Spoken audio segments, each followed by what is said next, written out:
C'était le 5 septembre dernier, à Tripoli, la capitale de la Libye.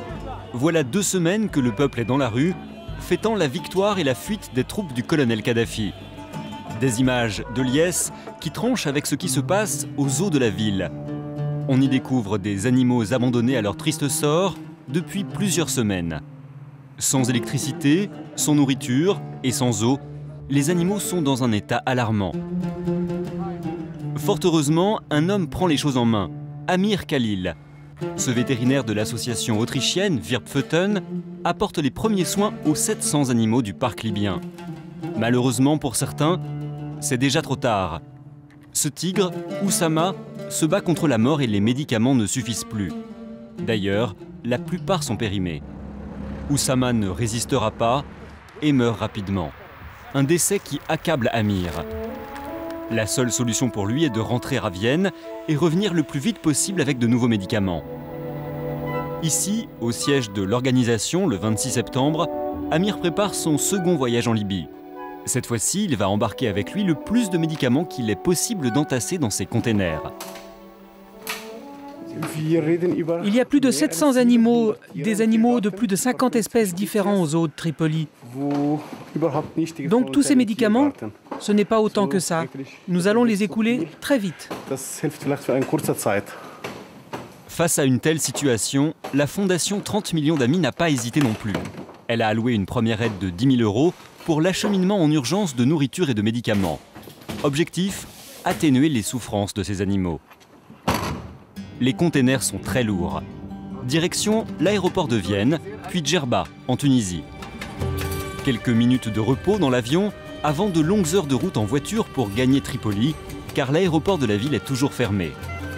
Nos bons samaritains parcourent 350 km dans le désert en plus de 10 heures.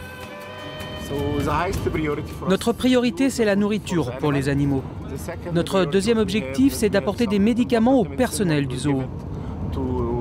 Là-bas, nous aurons peu de temps pour travailler. Et pourtant, il y a tellement à faire. Là, nous devons encore faire quelques heures de route à l'intérieur de la Libye. Et d'expérience de mon dernier voyage, on ne sait vraiment jamais quand on arrive. On ne peut organiser notre programme qu'une fois sur place. À la frontière, la situation est chaotique et tendue. L'attente est longue. Puis, c'est la traversée de la Libye. Partout, des traces de la guerre. Et des checkpoints avec des hommes en armes. Nos équipes seront contrôlées une bonne trentaine de fois. Le voyage n'en finit plus. Nous n'arriverons à Tripoli que très tard dans la nuit. Mais pour Amir, pas question de dormir. Il faut rendre compte de sa mission à ses partenaires. D'habitude, je suis triste de voir des animaux en captivité. Mais ici, c'est une situation d'urgence. Ces animaux n'ont rien fait de mal. Les humains, eux, peuvent fuir la guerre. Les animaux en cage, non. Et je crois vraiment que c'est une belle mission pour nous tous. Le lendemain matin, Mohamed, notre chauffeur, nous accueille avec un large sourire. C'est lui qui va nous emmener au zoo. L'occasion de longer l'ancien QG du colonel Kadhafi, bombardé par l'OTAN et pris par les rebelles. Un immense complexe à quelques centaines de mètres seulement du zoo de la ville.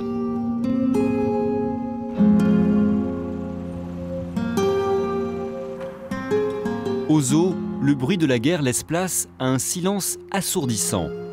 Les animaux sont hébétés. Pour s'occuper d'eux, seulement une vingtaine de Libyens sont encore en poste sur les 60 employés habituels. Depuis 3 mois, ils ne sont pas payés. Ils sont donc là bénévolement pour secourir leurs protégés. L'arrivée d'Amir et de son équipe est une bénédiction pour tous les animaux. Ici au zoo, il y a 32 animaux carnivores. Ils ont donc besoin de manger de la viande tous les jours. Un lion, par exemple, a besoin de viande à chaque repas. Et ça fait en tout 35 kilos de viande par semaine. C'est très important de les nourrir vite, car ces derniers temps, il y a eu peu d'approvisionnement. Mais les choses commencent à aller mieux, et grâce aux donateurs sur place, eh bien, il y a maintenant assez de nourriture pour nourrir tous ces animaux.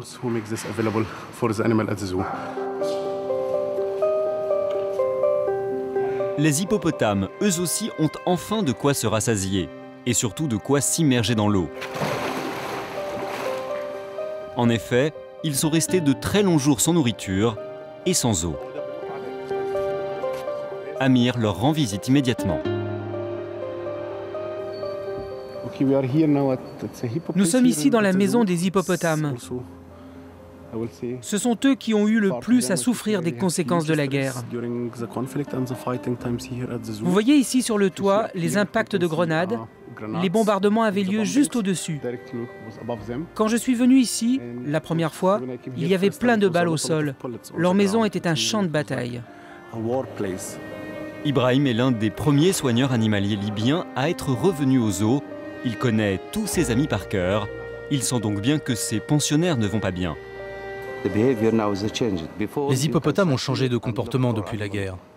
Énormément.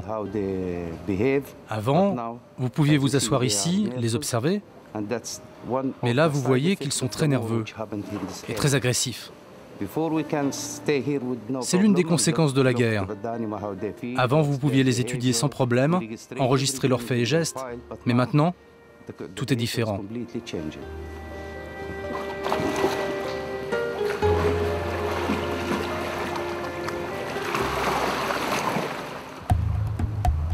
Grâce aux efforts de la Fondation 30 millions d'amis et de l'association Virpföten, les animaux vont mieux, la vie semble reprendre son cours.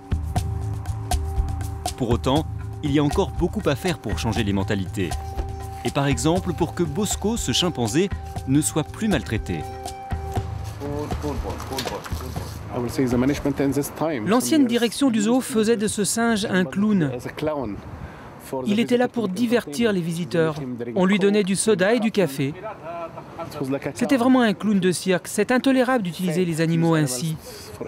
Il faudra du temps et beaucoup de travail pour améliorer leurs conditions de vie, leur prévoir de nouvelles installations et des jouets. Ces animaux méritent d'avoir une vie plus proche de celle qu'ils auraient dans la nature, pas celle d'une vie en cage.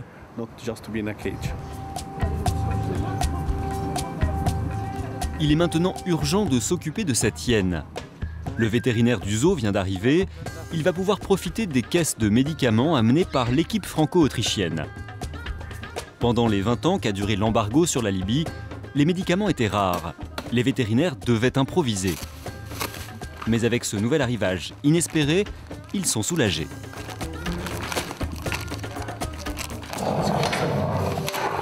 Amir aurait bien aimé utiliser sa carabine hypodermique pour épargner du stress à l'animal, mais elle a été confisquée par la douane tunisienne.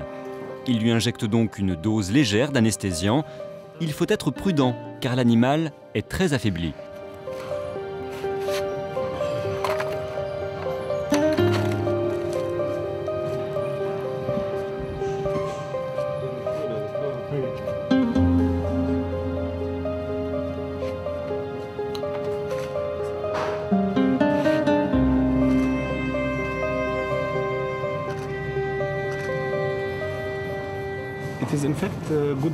Finalement, elle va mieux.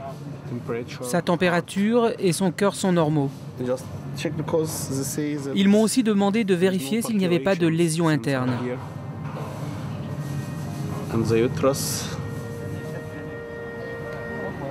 Soudain, le silence est rompu.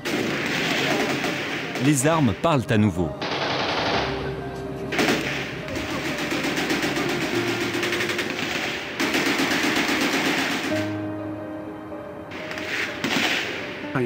Vous entendez? Juste derrière nous, il y a des fusillades.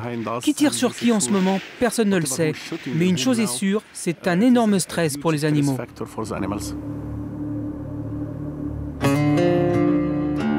Ici, à Tripoli, la paix n'est pas encore garantie.